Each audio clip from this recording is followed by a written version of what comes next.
Now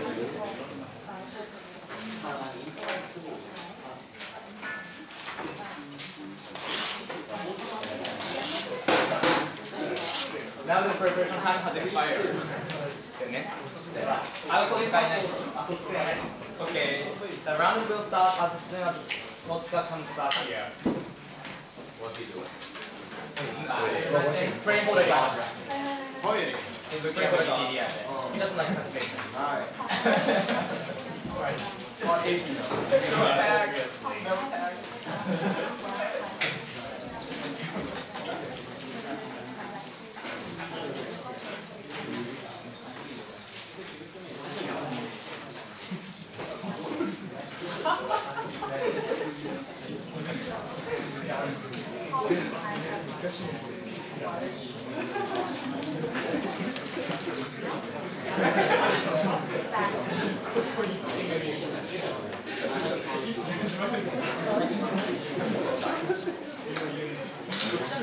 Right. Now the preparation time has expired. I will put this on photo. Welcome to the semi-finals of ICU tournament 2014. Actually, let me introduce all of the educators briefly. From the left side is Koichi Sasaki, DC of this tournament. CEO of this tournament. He's a Brett, is DC of this tournament. And Vincent Chan from HKU. And Kohei Arakawa from ICU. And on the right side is Takuto Kobayashi from ICU. And Hirohito Asai also from ICU. And my name is Mitsushi Ono from KO Debate Squad. On the proposition side, we have Shula 1 on the government side with Prime Minister Chayapatra, with Deputy Prime Minister Motoki, with Speaker Rawiporn, right? On the opposition side, we have Tokyo 1 with the leader of opposition, Ryotaro Tanaka, with the member of opposition, Kuwa, Inokuchi, and with Speaker Yasufumi, Tozuka. The motion before the House today is this House will tax religious institutions that engage in politics. Now, without further ado, I would like to call upon the Prime Minister to open the debate. Please deliver the speech within 7 minutes ahead.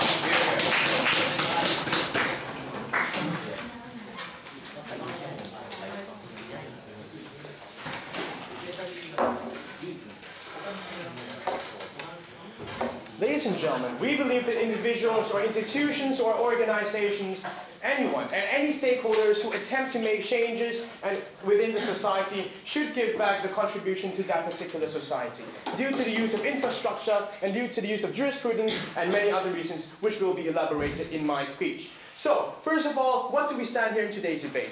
Very simple. These stakeholders, they take part and use infrastructure. They create the effect which trickles down to everyone within the society, regardless of every individual agrees with it or not. We believe that this form of contribution should be made back to the state, same as when corporations use the infrastructure of the state and they pay corporate tax. We believe that we should use the same principle, and this will later be explained as to why. But before that, a few definitions. First of all, what do we mean by religions that engage in engage in politics, right? First of all, we believe that these religions we mean by those who influence politics, right? We mean religious institutions that officially make attempts to cause actual societal change, whether it's, for example, when the Catholic Church previously was petitioning against an anti-gay marriage bill, or maybe when the Buddhist monks in Thailand petitioned for the Thai constitution to validate Buddhism as a national religion. This is examples of how these religious institutions try to cause an actual social change, and when we believe that they do so, we believe that they deserve to be taxed as well. They use infrastructure and they do things that affect the whole society. So, what do we mean by religions, right? What is the nature of religions? The nature of religions is it provides sanctity. It's an institution, it's an organization that basically provides the people with comfort, with a sense of closure. But the thing is this, right? The idea that religious organizations are not taxed are based upon the idea that they are independent. They're based upon the idea that these religious institutions do not that much mingle with politics and are offering the sense of closure towards the people in that particular community, in that particular religion, or in that particular cult even. So, what do we propose, right? We say that in recent years, we have seen attempts by religious organizations to step inside politics that violates the principles of secularism. We believe, and in these scenarios, they should be taxed. So, what is taxing, basically?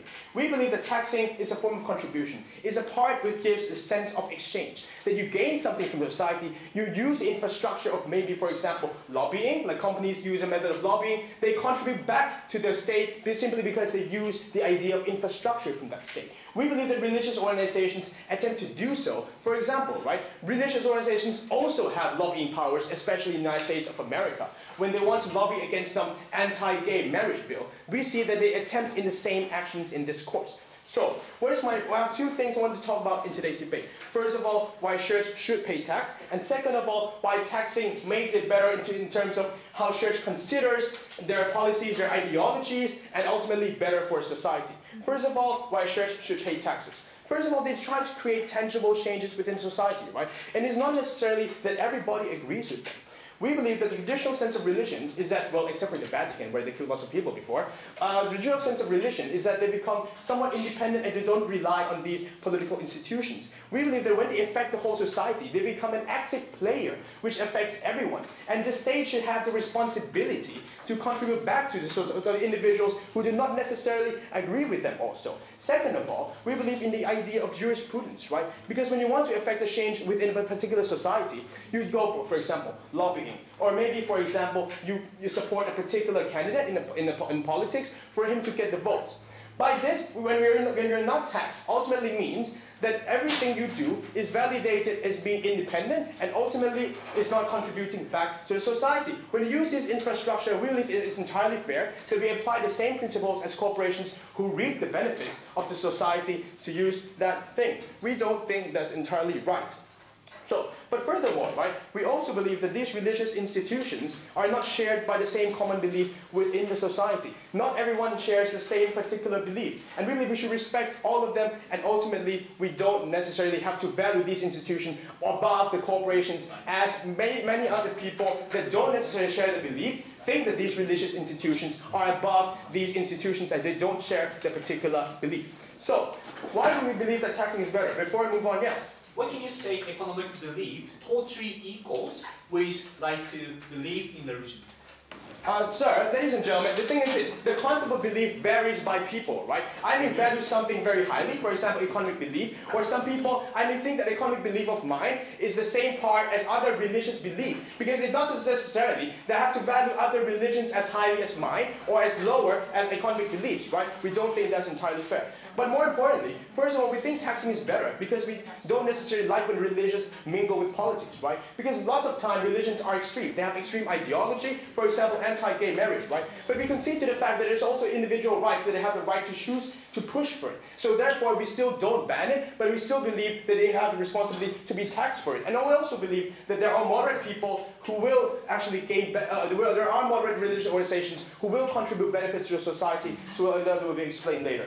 But furthermore, right, we also put to you that this will filter their ideologies when they want to push for a certain social change. Why? For example, right, when I want to push for a social change, and I'm not taxed under the current status quo, I could just do anything, push for any social change I believe is right. But when tax comes into consideration, there's another factor to have to consider, right? Whether this is worth it or not. First of all, whether it's worth it in terms of benefits to society, but more importantly, whether it's worth it in terms of my religious values. So we're filtering all the ideas that religious organizations don't necessarily consider them important, and we only filter the ones that are necessary to preserve their religious values, and we make them consider it more towards their ideas. But more importantly, right, on third level here, we use again the principle of taxing, that not everyone agrees within the society that these changes should be made. So some kind of compensation should be made to those who don't agree, right? Because ultimately these changes are going to affect them. So these taxes could be returned to these stakeholders within the society that not necessarily agree with it. But on the fourth level here, we also put to you that more acceptance will be made towards religious institutions, right? I'll give you an example of Scientology. Scientology is always been criticized as being the institution, or a cult basically, that tries to influence change, and they're criticized as being a charitable organization that don't necessarily contribute to tax. So people really look down upon them as being, well, you're exploiting the system even though you're a charity. But here's a catch, right? Ultimately, when you force these institutions to pay tax, you ultimately bring people to the perception that these institutions are also contributing back to society. It brings more the sense of integration and tolerance towards religious institutions. Because at the end of the day, they are still stakeholders with the society, and we also believe that everyone should contribute back. With these reasons, we are extremely proud to propose. Thank you very much. I thank the Prime Minister for his remarks. I would like to call upon the leader of the opposition to open the case for negative bench. Please deliver the speech within 7 minutes. Here.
Mr. Speaker, we believe that freedom should not come at the cost, Mr. Speaker. We believe this is equivalent to imposing tax on the religious freedom. And Mr. Speaker, we believe these religious institutions are playing an extremely important role of allowing religious people to collectivize voices and influence the political process, Mr. Speaker. Yes, Mr. Speaker, there are people who are voting for the economic policy, and there are people who prioritize religious issues, Mr. Speaker. But the point here, Mr. Speaker, is these people who are voting for economic policy because they prioritize economic value is in a superior position compared to the religious people who want to vote based on religious policy. Because we believe the religious issue tend to be not become agenda in the politics, Mr. Speaker. Maybe in the case of abortion, it's already agenda without religious institution pressuring the political process, Mr. Speaker. But when it comes to minority religions such as Scientology or Muslim, or maybe or issues such as subsidy for the religion or support for churches, Mr. Speaker, because majority of citizens do not really care about this kind of issue, Mr. Speaker, these kind of issues will not be on the agenda from the beginning without the help of religious institutions, Mr. Speaker. So we believe this proposal is equivalent to imposing, tax on the religious freedom to participate in the politics, and we believe that's the reason why we are very proud to propose. True that will affect other people, but we believe the harm is so huge that this proposal is extremely problematic. Now, firstly, all the rebuttal will be integrated in my point because it clashes, but let me respond to one minor issue. They say after corruption, religious institutions are going to be more responsible. Think about the economic policy as well. But Mr. Speaker, that is wrong. This is forcing a religious institution. Why we can force these religious institutions to care about economic policy when people have freedom to prioritize religious interests at the time of election, Mr. Speaker? We cannot force these religious institutions to think about this economic issue, Mr. Speaker. These religious institutions have freedom and right to focus on the religious issue at the time of election. Now, this nicely brings me on to my 3 points. First, I'm going to explain why this is equivalent to imposing tax on religious freedom. And secondly, I want to explain how this proposal is extremely damaging to the minority religion. And thirdly, I'm going to explain how this proposal is going to change the nature of the religion by secularizing religion, Mr. Speaker. But first of all, Mr. Speaker, we believe, when you allow people to participate in demonstration, or when we allow people to express their own opinion, Mr. Speaker, we do not impose tax on them because that's the freedom of them to express their own opinion or demonstration, Mr. Speaker. So that's the principle of democracy, Mr. Speaker. And given the uniqueness of religious institution, we believe this proposal is equivalent to imposing tax on the right of individual to participate in politics using religious opinion. Because as I've already explained, first of all, religious issue, most of the religion, especially when it comes to minority religion, such as Buddhism and Muslim, Mr. Speaker, it's very difficult for individual religious believer to pressure politicians to put the issue, unique religious issues they face on the political agenda, Mr. Speaker. without utilizing this kind of religious institution which collectivize the opinion of individual religious believer, Mr. Speaker. Meaning that if we do not have religious institution which represent Muslim, represent Amish people, represent Scientology, Mr. Speaker, from the beginning, politicians will not talk about this kind of religious issue from the beginning because politicians are not interested in that kind of issue without influence. If these small institutions constantly pressure politicians to listen to the voice, Mr. Speaker, meaning that under the status quo we still so without religious institution we have like structural inequality, right, Mr. Speaker? People majority when it comes to economic issue, economic entity like business entity, these people without pressuring the politician, Mr. Speaker, they can put their own issue on the agenda, whereas these religious people cannot put their own unique issue on the agenda, right, Mr. Speaker? So even these religious institution is extremely important in exercising religious freedom. That's why we believe this proposal is equivalent to imposing tax on religious freedom. The second reason why we believe imposing religious institution is extremely, but because religious institution is extremely important for the freedom of religion, Mr. Speaker. In these religious institution, the unique religious ritual is conducted, religious sermon is conducted, Mr. Speaker. For these religious believers, this religious institution is extremely important, and we believe imposing tax on religious institution is equivalent to imposing tax on religious freedom. And we believe the impact is enormously huge, right, Mr. Speaker? Because we see